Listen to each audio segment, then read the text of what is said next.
Hello guys, তো কেমন আছো তোমরা সবাই? আমি আলামিন তোমাদের সবাইকে ওয়েলকাম করছি রাইট রিঅ্যাকশন ইউটিউব চ্যানেল থেকে। চলে আসলাম দরদ মুভির যে বক্স অফিস কালেকশনটা নিয়ে অনেক রকমের কথাবার্তা চলতেছে, সেটা নিয়ে কথা বলতে। যে দরদ মুভিটা ফ্লপ, ইনকাম সেরকম নাই, ওইরকমভাবে ইনকাম করতে পারতেছে না দরদ মুভি, সে এরকম বাগেরা বাগেরা এরকম কথাবার্তা চলতেছে। এখন কথা যে দরদ মুভিটা কোন সময় রিলিজ হয়েছে সেটা দেখতে হবে। অনেকজন এটার সাথে তুফানের সাথে বা রাজকুমার বা ওই আমাদের প্রিয়তমার সাথে তুলনা করতেছে। এখন কথা যে রাজকুমার, প্রিয়তমা, তুফান তিনোটা সিনেমাই ঈদের সময় রিলিজ হয়েছিল। তো ঈদের সময় রিলিজ হইলে সেটার রেসপন্স তো এরকম থাকাই স্বাভাবিক, কারণ ওই সময় সবাই ছুটিতে থাকে, সবার অফিস ছুটি থাকে, সবাই বারবার যাইতেই থাকে। সপ্তাহে যে কালেকশনটা হয় ওটা মানুষ বারবার যায় সিনেমাটা দেখে। এখন দেখা গেছে যে ঈদের পরে থেকে মানুষ কমসে কম 15 দিন এই সিনেমাটার প্রতি আলাদাই একটা আকর্ষণ থাকে আর আলাদাই একটা কালেকশন হয়, কারণ ওই সময় কলেজ, ভার্সিটি, স্কুল এগুলোও বন্ধ থাকে। তো এই দিক থেকেও কিন্তু স্টুডেন্টরা যায়। তো এখন যেই সময়টা সিনেমা মুক্তি হয়েছে আমাদের দরদ, এটা হয়েছে নভেম্বরের 15 তারিখ, আজকে 19 দিন হয়েছে। এখন নভেম্বরের 15 তারিখে রিলিজ হয়েছে। তো এই সিনেমাটা কিভাবে আমরা আশা করি যে তুফান বা তুফানের মতো, প্রিয়তমার মতো বা রাজকুমারের মতো কালেকশন করবে, এটা কিভাবে আমরা আশা করি? এটা একটা বোকামি না? কারণ ওই সময় ঈদ ছিল আর এই সময় কোনো ফেস্টিভ্যাল না, ফেস্টিভ্যাল ছাড়া মুক্তি দিছে। তারপরে আরও একটা পয়েন্ট আছে, সেটা হইতেছে দেশের পরিস্থিতিটা কি। এই যে দেশের যে কি পরিস্থিতি ছিল এটা আমরা সবাই জানি। মাঝখানে ছাত্র আন্দোলন হয়েছে, দেশের সরকার ওলট পালট হয়ে গেছে, এরকম একটা সিচুয়েশনের দ্বারা এই সিনেমা এরকম একটা কালেকশন করতেছে।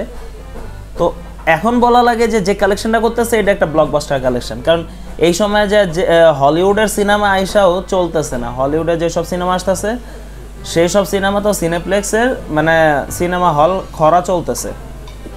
তো ওইদিকে যায় শাকিব খানের যে সিনেমা, এটা যায় আপনার মাল্টিপ্লেক্স পুরা ভরপুর চলতেছিল। তো এখন বলা লাগে যে এইটা তো ভাই এই পরিমাণে নিয়ে গেছে শাকিব খান, বলা লাগে যে একটা ট্রেন্ড চালু করতেছে আবার নতুন কইরা, যে আমরা ফেস্টিভ্যাল ছাড়াও আমরা সিনেমা রিলিজ দিতে পারি, এটা শাকিব খান দেখায় দিতেছে। তো সেই দিক দিয়েও তো আমরা অ্যাপ্রিসিয়েট করতে পারি।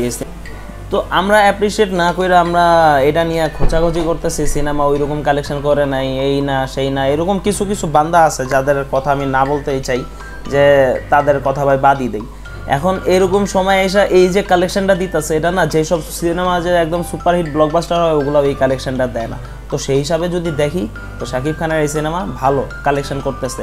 এটা আমার যতটুকু মনে হয় যে সিনেমা হলে ক্লিন হিট হয়ে যেতে হবে, মানে হিট হবে।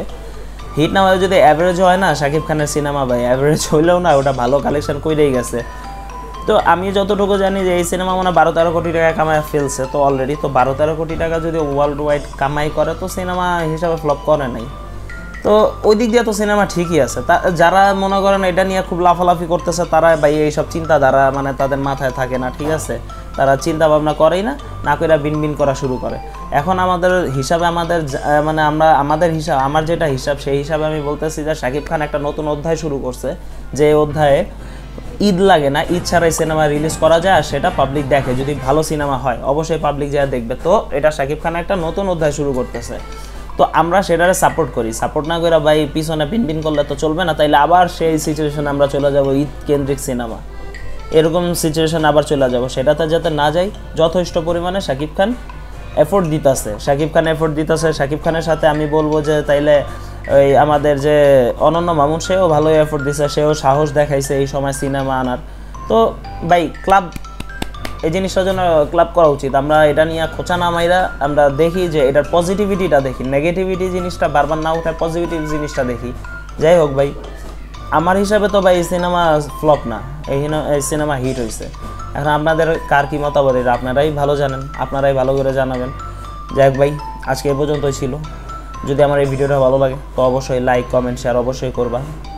তোমাদের কার কী মতামত আমার এই বিষয়টা নিয়ে অবশ্যই জানাবো আমার কমেন্ট বক্সে। আর যদি আমার এই চ্যানেলে নতুন হয়ে থাকো অবশ্যই চ্যানেলটা সাবস্ক্রাইব করা, বেল আইকনটা ক্লিক করা পাশে থাকার চেষ্টা করবা, কারণ এগুলো ফ্রি। তো ড্রেট করে দিয়ে যাও। দেখা হচ্ছে নেক্সট ভিডিওতে। ততদিনে সবাই ভালো থাকো, সুস্থ থাকো, নিজের খেয়াল রাখো। আল্লাহ হাফেজ।